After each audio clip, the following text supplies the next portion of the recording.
So this is a really important one, and it'll really show that you're professional when you're talking to a booking agent, again, a manager or a record label, or just anyone. If you're able to show them your touring history, like on a spreadsheet showing where you've played, what dates, the attendance, how much you got paid for, how much merch you sold, because that's what I have. I have this spreadsheet that lists everything. It has the date, it has the state, the city, has the venue. Sometimes I even put the contact of who booked it, the name of the person, okay? And then also how much I got paid, how much merch I sold, and how much were tickets, how many tickets you sold, okay? Because that goes into the next one, because the booking agent is going to be like, hey, how many tickets can you do in what markets? Where do you guys sell? You know, do you do 100 tickets in this market? Maybe you do 300 tickets in this market, and maybe you're able to sell out a 500 capacity room in this other place.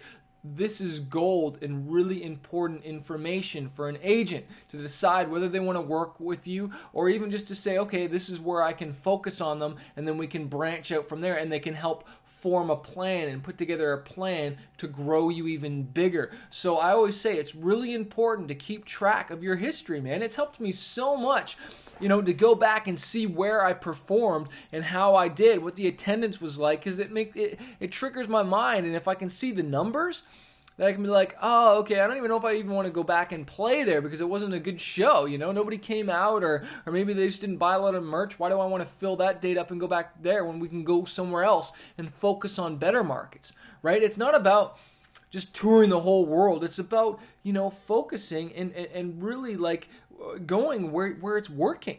You know, why do you want to tour, you know, Alabama if you don't really sell a lot of merch there and you don't have a really good market there? Why develop it when you can focus on other markets and develop them even more, right? Like, sure, you do want to branch out. You can't just stay in one city or one state. But the point is like, you don't want to try and conquer the whole thing when you haven't developed and really had really good success in one area, right? As opposed to just blasting like a cannon. You know what I'm saying? So I hope that gives you value.